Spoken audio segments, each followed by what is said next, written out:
Mambo vipi? Naitwa Joshua Divinus Fabian, natokea 100 Fold Publishing. Siko mwenyewe, niko na binti mstaarabu hapa. Say something, utakufahamu. Mambo, kwa majina naitwa Aminata kutokea 100 Fold Publishing. Na tupo leo hapa kwa ajili ya kuongelea makala inayoitwa Makala yetu ya leo bwana inaitwa Hujachelewa Bado, ambayo imeandikwa na David Mathias. Hujachelewa bado kivipi? How? Hujachelewa bado kwenda wapi? Kanisani, kazini, chuo, maishani? Tunasemaje? Unaposikia hujachelewa bado, unaweza ukashumu hii makala inachokuwa nazungumzia nini ndani yake?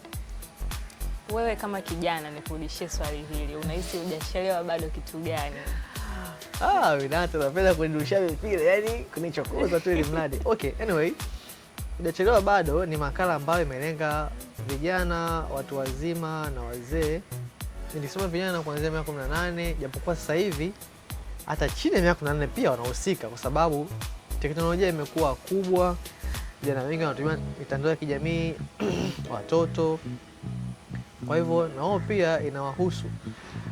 Hujachelewa bado kwa maana ya kwamba vijana wengi wanaangukia kwenye wimbi kubwa la pornografia ya mitandaoni, na ni swala ambalo limekuwa wakisumbuliwa nalo au tukisumbuliwa nalo kwa kiujumla, namna how to escape, lakini pia namna moja au nyingine wamekuwa wakitumia kama pornografia mtandaoni kama sehemu moja wapo ya kujipunguzia mawazo au kupunguza stress wanazozipata, lakini wanasahau kwamba Mungu ndio kimbilio la changamoto na hayo yote kuweza kuepukana nayo.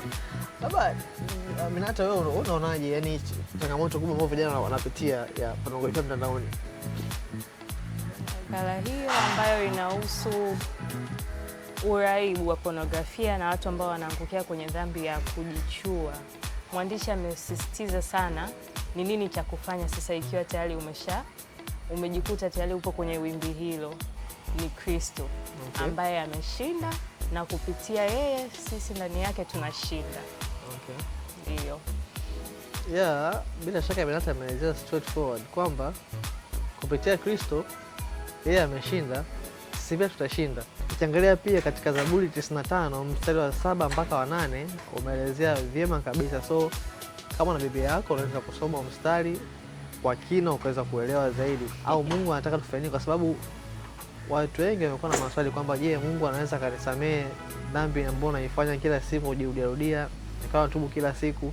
Waebrania sura ya 12 mstari 25 inatukumbusha kwamba angalia kumsikiliza anayezungumza. Okay. Kwamba mwandishi anasisitiza kwamba ni leo, ikiwa kwamba unasikia neema ya Mungu kwa msukumo wa Roho, ikiwa kwamba unahisi hatia ya dhambi, ikiwa kwamba unahisi aibu, ikiwa kwamba unahisi chuki juu ya hiyo dhambi, basi siku ya kugeuka ni leo.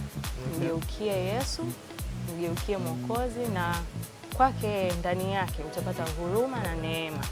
Nadhani hiyo ni message kubwa ambayo tunaweza kuachia vijana au jamii ambayo inatutazama wakati huu, kwamba kwa sababu wao hawajachelewa bado, kutokana na huo msamo unaweza kuzungumzia Waebrania kwamba Mungu yupo kwa ajili yetu sisi na yuko tayari kutupokea, kwamba tumaini letu kuu lipo kwa Kristo ambaye ameshinda.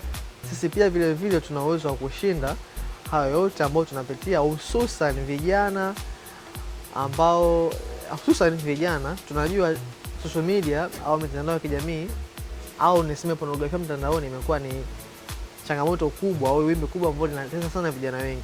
Huo ndio ujumbe ambao tunaweza kuachia watazamaji wetu kuhusiana na makala ya Hujachelewa Bado.